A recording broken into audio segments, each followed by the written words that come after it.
Герман улсаас ирсэн захиалгын дагуу хамтдаа iPad иж бүрдлийг угсарч үзцгээе.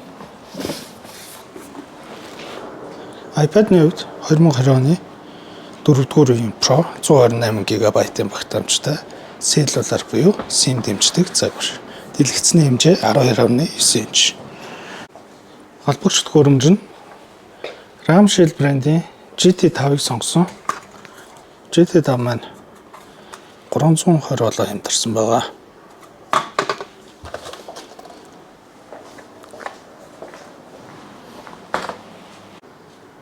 Захиалагчтай харилцан зөвшөөрлсөний үндсэн дээр маусны хувьд алга томтой учир өндөр нуруутайг сонгохоор шийдсэн.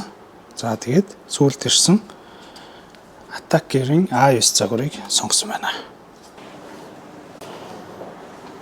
Кейбордны хувьд мөн ялгаагүй тухайн хэрэглэгчийн маань гарын алга, хуруу нэлээд урт тул манай дэлгүүр дээр зарж байгаа хамгийн өргөн кейбордыг сонгосон байна. Энэ өмнө танилцуулагдсан Redragon-ы K585 wireless загвар. Үсэг хоорондын зай ер нь нэлээд өргөн том гартай хүнд бол тохиромжтой. Ээлж сонгох бүтээгдэхүүн маань тогтоогч болон хөргүүр. Тухайн үйлчлүүлэгч маань өөрөө голдуу суурин ашиглана. Заримдаа бас ажлын онцлогоос хамаарат авч явах шаардлага гарна гэсэн. Түүн дээр ярилцаад за энэ соронзон суурьтай бол арай нүсэрдэх юм байна гэж шийдэл өрсөн. Тийм учраас яг дундчлаад хөрөх чадамж авсаархан байдлаараа тодорсон энэ загварыг сонгосон. Захиалагчийн маань өмнөх ашиглаж байсан чихвч нь энгийн хэрэглээнийх тэгээд төлөвийн чимээ сайн сонсож чадахгүй байна гэх үндслээр шинжилгээр шийдсэн. За тэгээд домог буюу Cloud 3-ыг сонгосон. За тэгээд уцтай чихвч сонгосон тул бидний хувьд чихвчээ залгахад энэхүү холбогч төхөөрөмж болон iPad дээр нь ямар нэгэн оролт байхгүй. Тийм учраас зайлшгүй салаалагч гэдэг зүйл авдаг USB-C hub. За энэ hub бол өдөр тутмын яг энгийн хэрэглээнд бол нэг олон оролттой байгаадах шаардлагууд сэнгэлэгчээ өгөөд холбогч төхөөрөмжөөс ирж байгаа дата холболтыг өгөөд тэгээд чихвчээ hub болон 3.5 ялангаарч залгасан болно. За энэ хүнийг иж бүрдэл бослоо. Эхнээс нь дахиад танилцуулъя. iPad, mouse, чихвч, тогтоогч болон хөргүүр, keyboard, холбогч төхөөрөмж, hub, mousepad.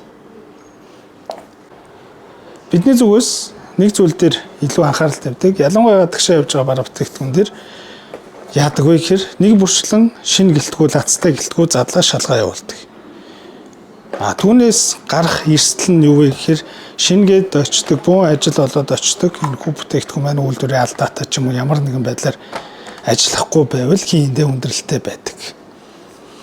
За тэгээ хамгийн гол зүйл бол тохиргоог захиалагч талтай зөвшөлтсөж байж болж өгвөл өөрийнх нь аккаунтыг энэхүү iPad дээр суулгаад эдгээр хэрэгслүүдийг нь холбоод бүх тохиргоог нь бэлэн болгоод ерөөсөө очиод залгаад тоглоход бэлэн байдалтай явуулахыг зорддог. За тэр тохиргоог хийхдээ хажуугаар нь давхар бичлэг хийгээд тайлбарлаждаг. Тэр бичлэгийг нь өөрийнх нь iPad дээр суулгаад айлсгүй YouTube дээр линк тавиад явуулцдаг. Тэгэхээр ойр зуур тохиргоо өөрчлөх зарим асуух зүйлүүдийг нь бүгднгийн бичлэгэн дээр тайлбарлаад явуулцдаг учраас шаардлагатай үедээ энэ дээрээс харчин бүр болохгүй бол манайх руу холбогдоод зөвлөгөөгөө аваа явуулцдаг шүү. Тэгээ бид хүсгэл юм бол боломжгүй зүйл гэж байхгүй. Гадаадад байгаа ч гэсэн гээд өөрт хэрэгтэй зүйлээ худалдаж авч байгаа хэрэглэгч танд баярлалаа.